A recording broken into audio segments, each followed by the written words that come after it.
وزير وهرين كسودو تلفزيون كستار تي في وما سنتهاي هذا وما سنتهاي أنا ستار تي في تلفزيون كستار مانتي مدن وزير بالواحد نوشكتا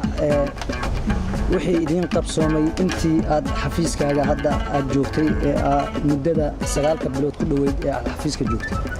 مدة قابنات أي دولة جستي حياة فرق بدن يا وقبصومي أيوه الرئيس إن همي الصومالي اللي وسوا عليه إن السوء عليه ديرنانتي الصومالي اللي سوا عليه إن السوء عليه قبك الصومالي اللي سوا عليه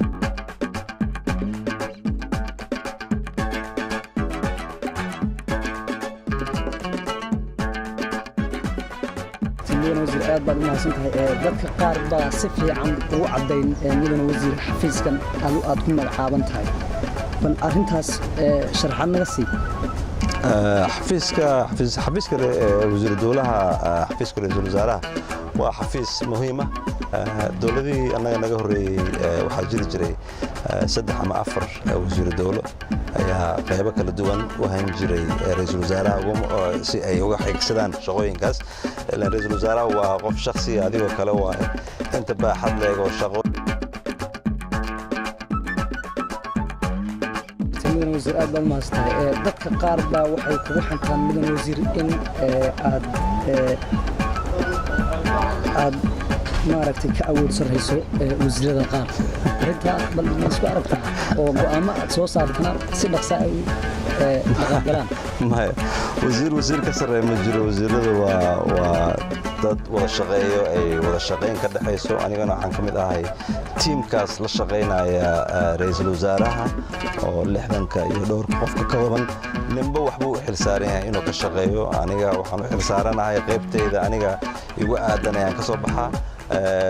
qof ku muhiimsan ma jiro qof ka weyn ma jiro anaga wada shaqeyn anaga dhaxaysa xafiiskanagana waa xafiis muhiim ah oo isku xirkaas iyo dabagalka shaqooyinka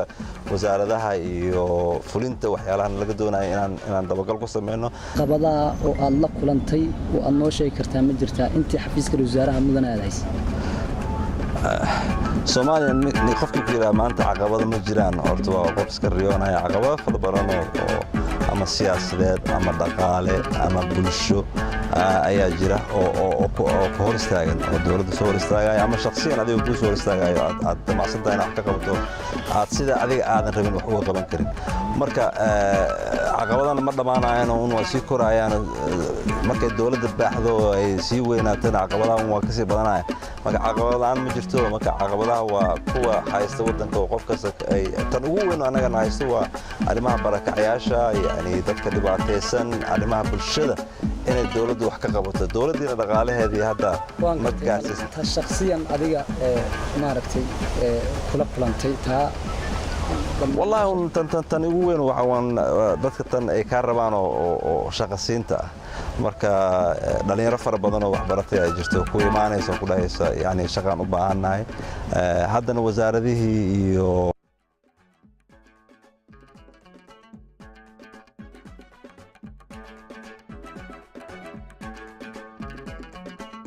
sheegtay in caqabado tira badan ay qaar ay kamid yihiin dhinaca siyaasadda alla kulan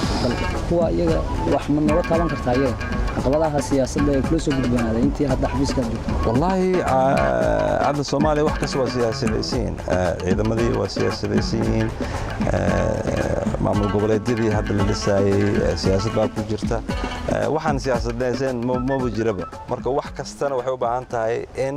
hal siyaasadeed loo helo ilaa wadanka 27 sano ayuu si toosan si dadban ay u kala maqnaayeen oo isuun la soo fiirsanay marka wax kastana waxay u baahan tahay dhinaca nuglan inaad ka fiiriso aadan adiga un go'aan degdeg iska qaadanin oo adiga siday kula taaysaneen oo aad tixgeliso qofkay saameynaysa bulshada saameynaysa degmada saameynaysa xafiiska wasaaraha bal dadka in daawanaya waxaad bal adoo soo yara koobaya tarneedkaaga maxalkii kugu sareeyay aad qabataa والله وزير حامد ونن Soomaalinimada jecel waxaan ku soo barbaaray dhowr magaalo aniga Baydhabo aan ku dhashay marka cadday meel yiraahdo xoogaa baan joogay aabbahay deganaa beeraan ku lahayn yaan xoogaa ku soo barbaaray kadibna muqdisho aan u badnaa oo joogay qaybteedii dugsiga dhexe iyo sareba aan u badnaa kadibna waxaan aaday waddanka Talyaaniga oo aan waxbarasho sida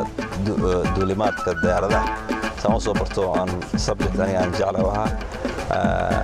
kadibna waxaan u sii aaday waddankaas Ingiriiska oo jaamacadda dhaqaalaha aan kaga soo baxay waxaan lahay magaalada London jaamacad ku taalo School of Oriental and African Studies jagadan waa jagadii ugu weyneed aan qabtay ilaa iyo ra'iisul wasaaraha Xasan Cali Khayre inuu inaan ka mid noqdo golaha wasiiradan waa golo ka duwan golayaasha wasiiradii hore ma aqaan shacab ay u arkaan